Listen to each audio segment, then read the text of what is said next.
नमस्कार। कल्पना कीजिए, आज से लगभग 2600 साल पहले जब दुनिया के अधिकांश हिस्सों में आधुनिक चिकित्सा का कोई नामो निशान नहीं था, तब भारत में एक ऐसा महान आचार्य था जो जटिल सर्जरी कर रहा था।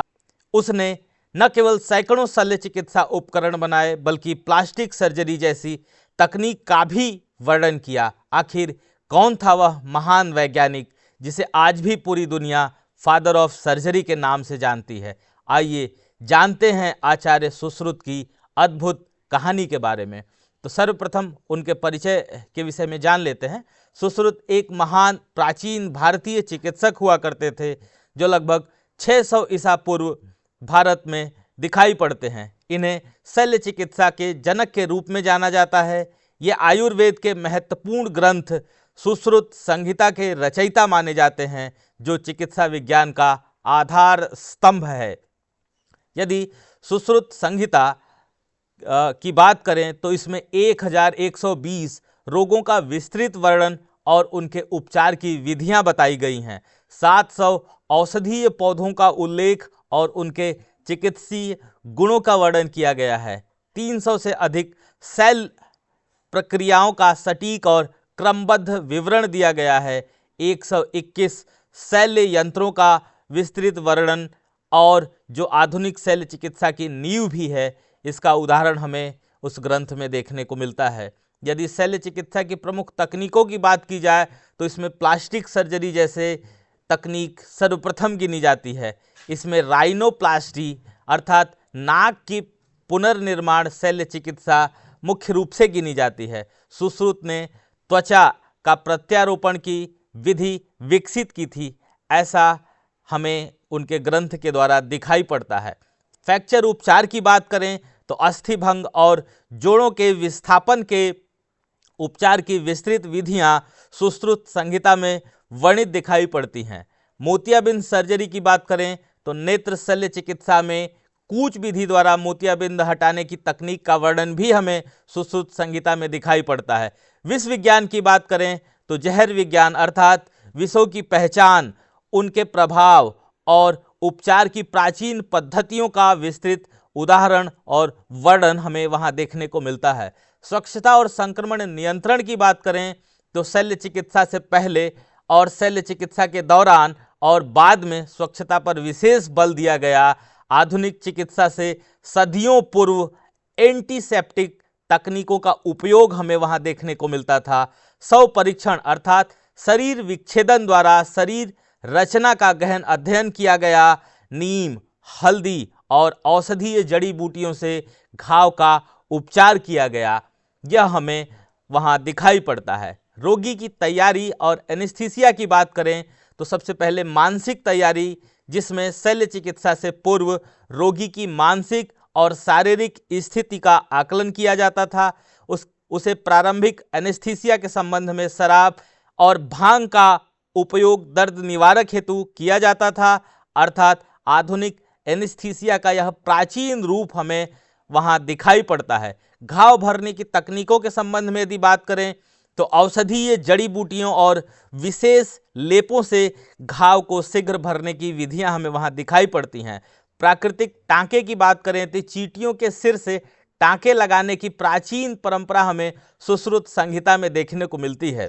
यह पूरी तरह से प्राकृत और अद्भुत चिकित्सा हमें सुश्रुत संहिता में ही देखने को मिलती है। शल्य यंत्रों का यदि विवरण की बात करें तो सुश्रुत संहिता में वर्णित शल्य यंत्र 121 प्रकार के शल्य यंत्रों का विस्तृत वर्णन हमें वहां दिखाई पड़ता है।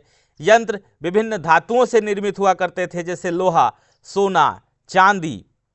इसके अलावा चाकू, सुई, संदस, नलिका आदि उपकरण हमें शल्य चिकित्सा के यंत्रों के रूप में दिखाई पड़ते हैं, जो आधुनिक शल्य उपकरणों के प्राचीन रूप माने जा सकते हैं।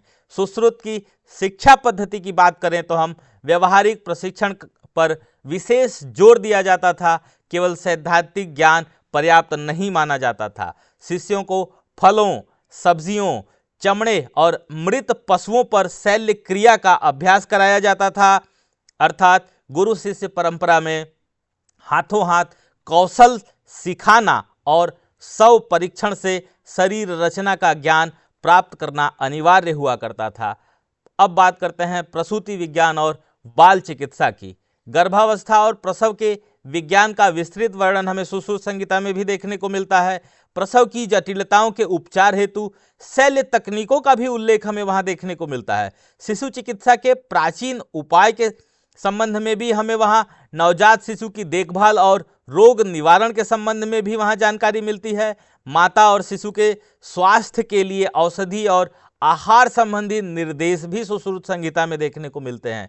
यदि सुश्रुत का वैश्विक प्रभाव की चर्चा करें तो भारत में उनके योगदान के संबंध में हम कहा जा सकता है कि शल्य चिकित्सा के जनक के रूप में उन्हें सम्मान प्राप्त है। आयुर्वेद और सुश्रुत संहिता की परंपरा में उन्हें आज भी याद किया जाता है।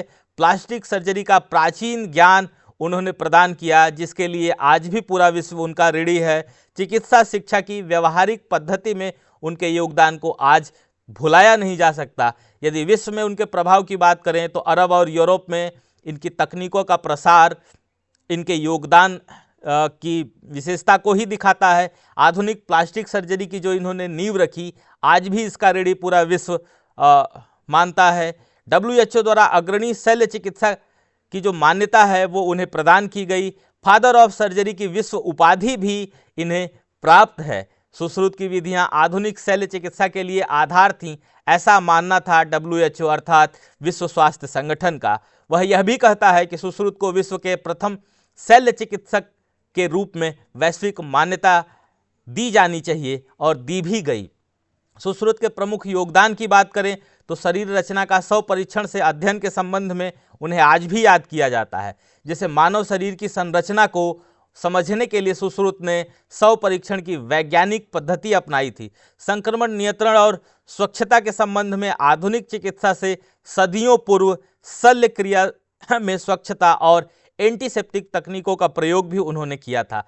एनेस्थीसिया के प्राचीन प्रयोग करते हुए भी वो दिखाई पड़ते हैं, अर्थात शल्य चिकित्सा से पूर्व रोगी को पीड़ा रहित करने के लिए शराब और भांग का उपयोग करते हुए वो दिखाई पड़ते हैं। व्यवहारिक शिक्षा पद्धति के संबंध में यदि देखें तो फलों, सब्जियों और चमड़े पर अभ्यास द्वारा शिष्यों को हस्त कौशल की शिक्षा भी देते हुए वो दिखाई पड़ते हैं। आधुनिक सर्जरी के लिए वो एक नींव तैयार करते हैं, अर्थात सुश्रुत संहिता में वर्णित 300 से अधिक शल्य प्रक्रियाएं आज भी प्रासंगिक हैं, जो आधुनिक शल्य क्रिया में अपनाई जाती हैं। सुश्रुत की आधुनिक प्रासंगिकता की बात करें तो सुश्रुत की शल्य विधियां आधुनिक चिकित्सा में प्रासंगिक हैं।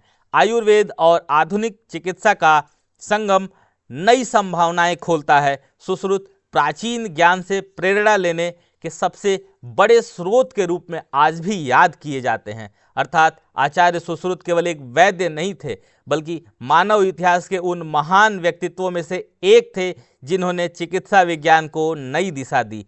उनकी खोजों और सिद्धांत आज भी आधुनिक सर्जरी की नींव माने जाते हैं। यह कहानी हमें याद दिलाती है कि भारत का इतिहास केवल राजाओं और युद्धों का इतिहास नहीं है, बल्कि ज्ञान, विज्ञान और मानव कल्याण की महान परंपरा का इतिहास भी है। अर्थात यदि आपको यह जानकर गर्व हुआ कि दुनिया के पहले महान सर्जनों में एक भारतीय आचार्य का नाम आता है, तो वीडियो को लाइक करें और अपने मित्रों के साथ साझा करें। चैनल को सब्सक्राइब करना ना भूलें। मैं हूं विकेश कुमार सिंह।